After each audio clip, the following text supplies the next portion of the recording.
भारी संख्या में जमुई से जुड़े हुए, विधानसभा जमुई से जुड़े हुए सभी उपस्थित यहां के नागरिक भाइयों बहनों,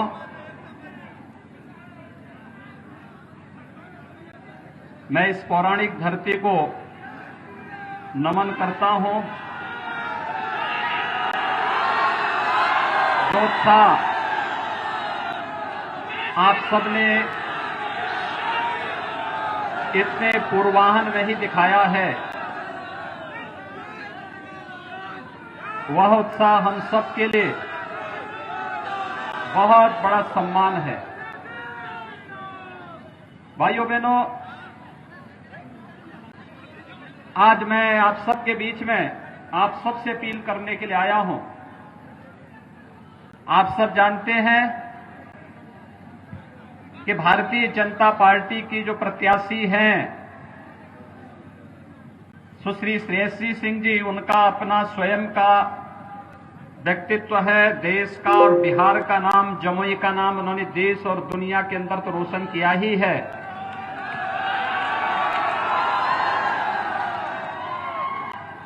लेकिन उनके पूज्य पिता राजा दिग्विजय सिंह जी लोकप्रिय सांसद के साथ साथ भारत सरकार में मंत्री भी रहे थे और मंत्री के रूप में उन्होंने बिहार के विकास के लिए, भारतीय रेल के विकास के लिए जो कार्य किया वह भूतपूर्व है। आज वे हमारे बीच में नहीं है, मैं उनको विनम्र श्रद्धांजलि अर्पित करता हूं और आप सबसे यही अपील करने के लिए मैं आया हूं कि अपने बिहार की इस बेटी को पूरे सम्मान के साथ उनके पूज्य पिता के नक्शे कदम पर चलने के लिए, विकास के लिए जिस समर्पण भाव के साथ उनके पूज्य पिता ने, उनकी पूज्य माता ने उन्हें विकास के लिए, बिहार के उत्थान के लिए जो संस्कार दिए हैं, उसमें बिहार के और खासतौर पर जमुई विधानसभा क्षेत्र की जनता का मोहर लगना चाहिए। ये अपील करने के लिए मैं आज आपके बीच में आया हूं। भाइयों बहनों, हम सब जानते हैं कि चुनाव, बिहार विधानसभा का चुनाव ऐसे समय में हो रहा है जब पूरी दुनिया वैश्विक महामारी कोरोना से जूझ रही है। कोरोना एक संक्रमण है। आपने कल देश के आदरणीय प्रधानमंत्री श्री नरेंद्र मोदी जी का देश के नाम संदेश सुना होगा। उन्होंने एक ही बात कही, जब तक दवाई नहीं तब तक ढिलाई नहीं। यानी जब तक दवा या वैक्सीन हमारे पास आ नहीं जाती है तब तक हमें कोई लापरवाही नहीं करनी है। और मुझे लगता है कि यहां पर आयोजकों ने बड़े मैदान में आयोजन किया है और पर्याप्त प्रयास किया है कि किसी न किसी रूप में हम इसका पालन करें, सोशल डिस्टेंसिंग का भी पालन करें। और मेरा आप सबसे अपील भी होगा कि हम मास्क भी जरूर लगाएं। एक दूसरे से मिलते हुए, एक दूसरे के साथ जब चल रहे हो तब भी हम लोग सोशल डिस्टेंसिंग का, 2 गज की दूरी का पालन करें, मास्क जरूर लगाएं, क्योंकि बचाव ही इसका वर्तमान में सर्वोत्तम उपाय है। यह अपील आप सबसे, मैं विनम्र अपील आप सबसे भी कर रहा हूं। हम सब जानते हैं पिछले 7 महीने से पूरा देश कोरोना से जूझ रहा है। 135 करोड़ की आबादी के देश में जिस मजबूती के साथ भारत ने कोरोना के खिलाफ लड़ाई लड़ी, जिस मजबूती के साथ प्रधानमंत्री मोदी जी के नेतृत्व में हम लोग लड़े, आज उसका परिणाम है कि दुनिया की बड़ी बड़ी महाशक्तियां, चाहे वह अमेरिका हो या यूरोप के तमाम बड़े बड़े देश, जो पस्त हो गए कोरोना के सामने, भारत मजबूती के साथ इस लड़ाई को लड़ करके अपनी जनता को सुरक्षित करने में सफल रहा। प्रधानमंत्री मोदी जी के प्रति हम इसके लिए आभार व्यक्त करते हैं। जनता जनार्दन ने जो अभूतपूर्व सहयोग प्रधानमंत्री की अपील पर किया, ये अपील देश को बचाने का था, जनता को बचाने का था, गरीब को बचाने का था, समाज के विभिन्न तबके को बचाने का था। और इस महामारी के दौरान भी जब दुनिया सोच ही रही थी क्या करना है, प्रधानमंत्री मोदी जी ने लॉकडाउन की घोषणा की और लॉकडाउन के साथ ही गरीब कल्याण पैकेज की घोषणा भी कर दी। भाइयों बहनों, मुझे आश्चर्य होता है, पिछले लगातार अप्रैल माह से हर गरीब को मुफ्त में राशन देने की व्यवस्था प्रधानमंत्री मोदी जी के कारण देश के अंदर प्रारंभ हुआ। रसोई गैस का निःशुल्क सिलेंडर मिलेगा, इस दौरान वह भी संभव हो पाया। और गरीब कल्याण रोजगार पैकेज के अंतर्गत भी उस अभियान की शुरुआत प्रधानमंत्री जी ने बिहार से ही किया था, क्योंकि जब लॉकडाउन हुआ, उद्योग धंधे बंद हो गए, सर्वाधिक प्रवासी कामगार और श्रमिक उत्तर प्रदेश और बिहार के थे, जिन्हें अन्य राज्यों से पलायन करने के लिए मजबूर होना पड़ा था। भाइयों बहनों, जब उत्तर प्रदेश से बिहार के लोग, झारखंड के लोग उत्तर प्रदेश से चलते थे, तो मैंने कहा भी भले ही महाराष्ट्र के अंदर और दिल्ली के अंदर उनके साथ कुछ व्यवहार जो भी हुआ हो, लेकिन उत्तर प्रदेश के अंदर आएंगे, हमारे मेहमान होंगे, उनके लिए गर्म पानी की व्यवस्था, उनके लिए वाहन की व्यवस्था, उनके लिए रहने की व्यवस्था, उनके लिए भोजन की व्यवस्था और उन्हें उनके घरों तक सुरक्षित पहुंचाने के लिए उत्तर प्रदेश परिवहन निगम की बसेज मुफ्त में यह व्यवस्था देगी। यह कार्य उत्तर प्रदेश के अंदर हम लोगों ने किया। ये हमारी ड्यूटी थी, क्योंकि बिहार की जब हम बात करते हैं तो बिहार का मतलब हमारे लिए मां सीता का मायका हो जाता है।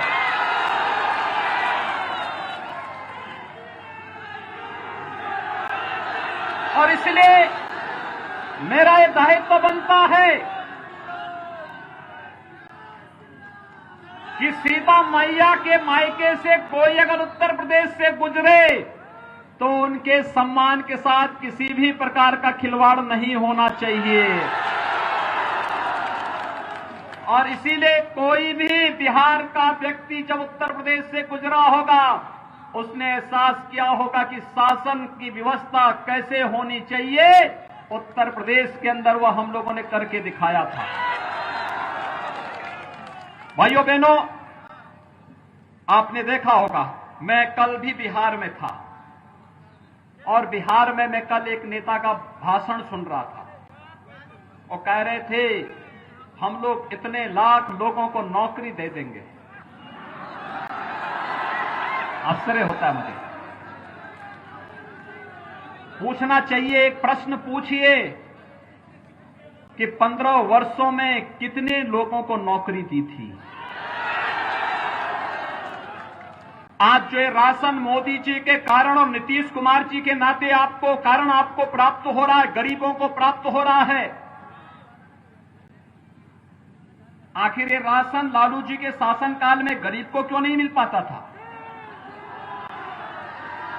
यानी जिन लोगों ने गरीबों का राशन तो खाया ही खाया, मूक जानवरों का चारा भी खा दिया है, उन लोगों से आप उम्मीद करते हैं रोजगार देंगे? भारतीय जनता पार्टी के लिए देश ही परिवार है।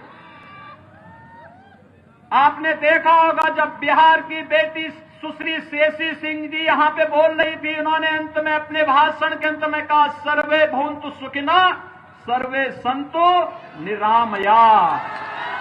यानी सबका साथ, सबका विकास, यही भाव है इसके पीछे। हमारे लिए पूरा देश परिवार है, हमारे लिए देश हित सर्वोपरि है। लेकिन भाइयों बहनों, आप ये भी देख रहे होंगे, बहुत सारे लोग ऐसे हैं जिनके लिए परिवार ही पार्टी है और पार्टी ही देश है, इसके सिवाय वे बाहर देख ही नहीं सकते। आपने देखा होगा राजद के पोस्टर में 4 लोग एक ही परिवार के हैं, 5वें किसी का कोई चित्र नहीं। रघुवंश बाबू ने ये बात अपने अंतिम समय में कह दी थी। जीवन भर समाजवादी रहे बाबू रघुवंश प्रसाद सिंह जी ने ये बात कह दी थी लालू जी को कि आपके यहां तो लालू जी आपकी फोटो, राबड़ी देवी जी की फोटो और आपके दोनों पुत्रों के फोटो के अलावा 5वें की फोटो क्यों नहीं आती है आपके यहां। और यही तो मैं कहना चाहता हूं भाइयों बहनों, ये लोग देश के बारे में नहीं सोच सकते, बिहार के बारे में नहीं सोच सकते। अगर सोचा होता कांग्रेस ने, राजद ने, इन लोगों ने देश के बारे में, समाज के बारे में सोचा होता तो हर गरीब को मकान मिल लिया होता। इनके शासन काल में हर गरीब को मकान मिला होता, हर गरीब को इनके शासन काल में ही रसोई गैस के सिलेंडर मिल गए होते, हर गरीब को विद्युत के निःशुल्क कनेक्शन मिले होते, हर गरीब को 5 लाख रुपए की जो आयुष्मान भारत की स्वास्थ्य बीमा की योजना प्रधानमंत्री मोदी जी के कारण आज मिल रही है, ये योजना उन्हीं के समय में मिल गई होती। इन लोगों के पास विकास की कोई सोच नहीं थी, ये लोग विकास नहीं चाहते थे, गरीबों का उत्थान नहीं चाहते थे। 2004 से लेकर 2014 तक कांग्रेस नेतृत्व की सरकार रही, लेकिन भाइयों बहनों इन्होंने विकास नहीं किया। राजद उसमें सहयोगी था, इन्होंने विकास नहीं किया, लेकिन एक एक घोटाला पे घोटाला होता गया।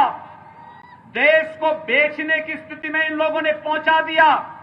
2014 में हम देश की जनता का अभिनंदन करते हैं जिन्होंने प्रधानमंत्री के रूप में मोदी जी का अभिषेक किया, और मोदी जी ने आने के बाद पूरे देश के अंदर योजनाएं देनी प्रारंभ की, बिना भेदभाव के मकान दिया। जब मोदी जी ने मकान दिए देश के अंदर, पिछले 6 वर्ष के दौरान 3 करोड़ से अधिक गरीबों को एक एक आवास मिला है, 8 करोड़ से अधिक लोगों को रसोई गैस का निःशुल्क कनेक्शन उपलब्ध कराया गया है, 4 करोड़ गरीबों को निःशुल्क विद्युत के कनेक्शन उपलब्ध करवाए गए हैं, 50 करोड़ लोगों को 5 लाख रुपए सालाना आयुष्मान भारत का स्वास्थ्य बीमा का कवर दिया गया है। ये जो योजनाएं 12 करोड़ किसानों को प्रधानमंत्री किसान सम्मान निधि का लाभ दिया गया है, ये जितना लाभ दिया गया है क्या किसी की जाति देख करके, किसी का मत और मजहब देख करके किया गया? नहीं, जो गरीब था उसको दे दिया बिना भेदभाव के। यही है सबका साथ और सबका विकास। कोई भेदभाव किसी के साथ नहीं किया, सबको देंगे, सबका साथ और सबका विकास करने के भाव के साथ प्रधानमंत्री मोदी जी ने अपनी योजनाएं चलाई, और योजनाओं का लाभ गरीब को, गांव को, किसान को, नौजवान को, महिलाओं को, समाज के प्रत्येक तबके को देने का कार्य किया। भाइयों बहनों, जो भारत का हितैषी है वह हर व्यक्ति आज प्रधानमंत्री मोदी जी के साथ कदम से कदम मिलाकर के चल रहा है, क्योंकि देश का गरीब जानता है कि प्रधानमंत्री मोदी जी उनका हित कर सकते हैं। देश का किसान जानता है कि प्रधानमंत्री मोदी जी ही उसके हकों का, उससे उसका हक दिलाने का कार्य कर रहे हैं। देश की माताएं और बहनें समझ रही हैं कि प्रधानमंत्री मोदी जी के कारण ही आज उन्हें सम्मान मिल रहा है, और देश का नौजवान भी जान रहा है कि देश में नौजवानों का हित भी प्रधानमंत्री मोदी जी के कारण ही सुरक्षित है। कांग्रेस क्या कर रही है? अभी कांग्रेस के एक नेता का बयान आपने पढ़ा होगा, सुना होगा, वह पाकिस्तान की तारीफ कर रहे हैं। इस समय 2 ही लोग पाकिस्तान की तारीफ करते हैं, या तो राहुल गांधी या ओवैसी। मान रहे हैं ना? क्या इन दोनों से देश के हितों की कोई कल्पना आप करते हैं क्या? क्या ये देश का हित करेंगे? इसीलिए लोग क्या बोलते हैं उन्हें?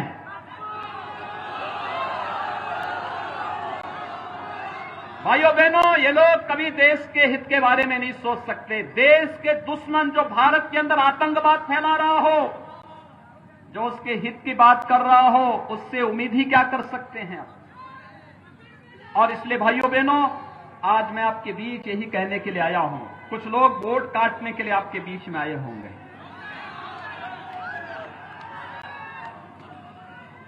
उनके लिए देश का हित नहीं, उनके लिए बिहार का हित नहीं, उनके लिए स्वयं का हित महत्वपूर्ण है।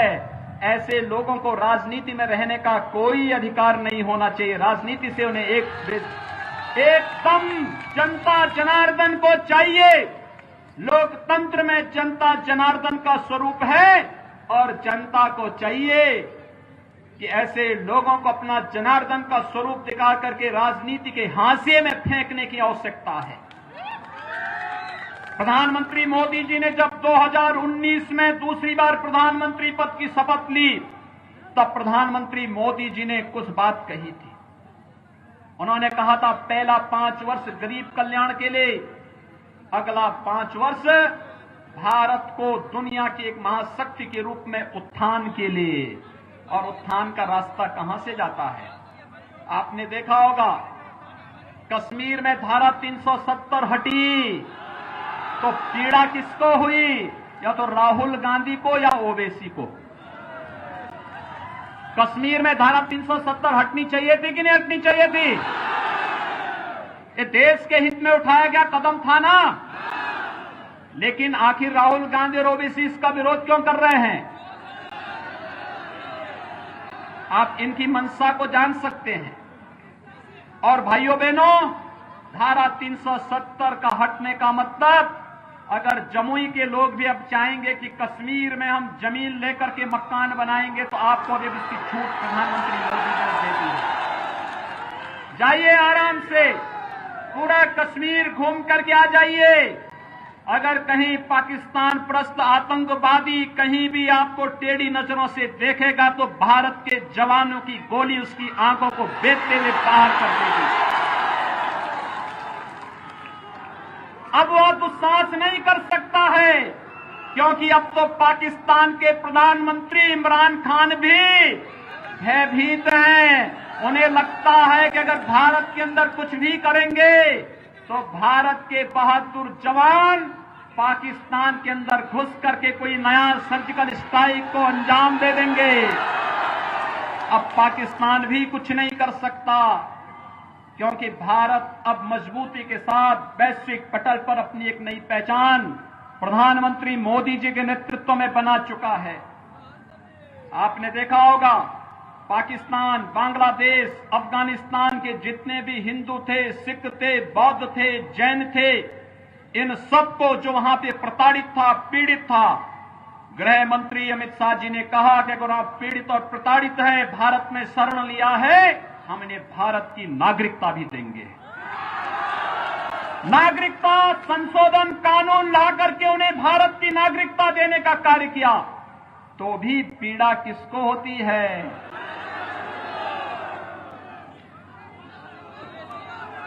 और पिछली बार लोकसभा चुनाव में जब मैं बिहार आया था, तो बिहार के लोग मुझसे एक बात पूछते थे कि आप उत्तर प्रदेश के मुख्यमंत्री हैं। मैंने कहा कि बताओ कि अयोध्या में भगवान राम का मंदिर कब बनेगा? उस समय मीडिया से जुड़े हुए कुछ लोग मुझसे पूछ रहे थे कि आप लोग कहते हैं कि मंदिर वहीं बनाएंगे, लेकिन क्या तारीख भी बताएंगे? मैंने कहा चिंता मत करो, अब तो हम लोग भाइयों बहनों, मैं आप सबसे कहना चाहता हूं, तारीख बताएंगे नहीं, तारीख में बता करके हम लोग भगवान मोदी जी से भगवान राम के भव्य मंदिर का शिलान्यास भी करा करके आ गए हैं। भव्य मंदिर का निर्माण अयोध्या के अंदर चल रहा है। 492 वर्षों की कसक को मोदी जी ने पूरा करते हुए अयोध्या में भगवान राम के भव्य मंदिर के निर्माण का कार्य भी प्रशस्त कर दिया है। और इसलिए भाइयों बहनों, आज मैं आप सबसे कहने के लिए आया हूं, कोरोना कालखंड था, मैं नहीं तो बिहार के हर विधानसभा क्षेत्र से और हर गांव से लोगों को बुलाने वाला था अयोध्या। क्या आप आइए अयोध्या में, अयोध्या में भगवान राम की यश और कीर्ति के अनुरूप उनका भव्य मंदिर का निर्माण भी होगा और प्रधानमंत्री मोदी जी के नेतृत्व में भारत दुनिया के अंदर इस यश और कीर्ति को कोने कोने में पहुंचाने का कार्य करेगा। इसमें कोई संदेह किसी को नहीं होना चाहिए और यही अपील करने के लिए आ रहे हैं कि प्रधानमंत्री मोदी जी को मजबूती प्रदान करने के लिए आवश्यक है कि भारतीय जनता पार्टी और सहयोगी दलों के नेतृत्व में जो चुनाव बिहार विधानसभा का लड़ा जा रहा है, इसमें भारतीय जनता पार्टी और सहयोगी दलों के प्रत्याशी भारी बहुमत से चुनाव जीत करके जाएं। भाइयों बहनों, यही अपील करने के लिए आज हम सब आपके बीच आए हैं और मैं आपसे यही अपील करने के लिए आया हूं। आपके लिए तो दोहरे फायदे हैं। एक, राजा दिग्विजय सिंह जी की सुपुत्री को यहां से आप भेजेंगे, वह स्वयं भी एक शूटर है और राष्ट्रीय और अंतर्राष्ट्रीय स्तर पर बिहार को, जमुई को एक नई पहचान दिला रही है। उनकी माता जी भी सांसद थी, मैं भी मैं भी संसद में था। उनके पूज्य पिताजी जब सांसद थे और मंत्री थे तब भी मैं भी सांसद था। वास्तव में विकास की जो सोच उनकी थी, उस विकास की विरासत को आगे बढ़ाने के लिए आप सबसे अपील करने के लिए विशेष रूप से मैं आज आपके बीच में यहां पर आया हूं। आप सबसे मेरी अपील है कि बिहार विधानसभा का जो चुनाव हो रहा है प्रथम चरण में 28 अक्टूबर को कमल चुनाव चिन्ह पर सुश्री श्रेयसी सिंह जी को भारी मतों से चुनाव जिताने की आप सबसे अपील करने के लिए मैं आज आपके बीच में यहां पर उपस्थित हुआ हूं। इतने भारी संख्या में आप लोग हैं, आप सबसे मैं दो ही अपील करूंगा। एक, यहां पे युवाओं की संख्या ज्यादा है और जो संख्या युवाओं की है, ये संख्या ज्यादातर लोगों के हाथों में स्मार्टफोन भी है। अपने फोन को पहले तो एक काम करना कि यहां से जाएंगे चुनाव प्रचार करने के बाद स्नान करके, और इस बात को जरूर ध्यान में रखेंगे कि हम लोग 2 गज की दूरी और मास्क जरूरी के इस मंत्र का पालन करेंगे। दूसरा, मोबाइल फोन लेकर के जमुई विधानसभा क्षेत्र के प्रत्येक परिवार के प्रत्येक सदस्य का फोन नंबर लेकर के, और अपने स्तर पर कोई आपका मित्र होगा, कोई नातेदार होगा, कोई रिश्तेदार होगा, कोई शुभचिंतक होगा, उन सबके घर घर में जाकर के भी और मोबाइल फोन से भी अपील करना है। अपील करिए भाजपा को जिताने की। बिहार के अंदर भी जहां भारतीय जनता पार्टी जदयू गठबंधन के प्रत्याशी हैं, उनको जिताने की प्रयास होना चाहिए। भारी बहुमत से चुनाव जीत करके जाएंगे। बिहार को फिर से कुशासन की ओर नहीं आने देंगे। विकास और सुशासन का बिहार का मॉडल, इसे आगे बढ़ाने का कार्य करेंगे। यही अपील करते हुए मैं आप सबसे 28 अक्टूबर को सुश्री श्रेयसी सिंह जी को कमल चुनाव चिन्ह पर भारी मतों से विजयी बनाने की अपील करते हुए वाणी को देता हूं विराम। जय जय श्री राम, जय जय श्री राम।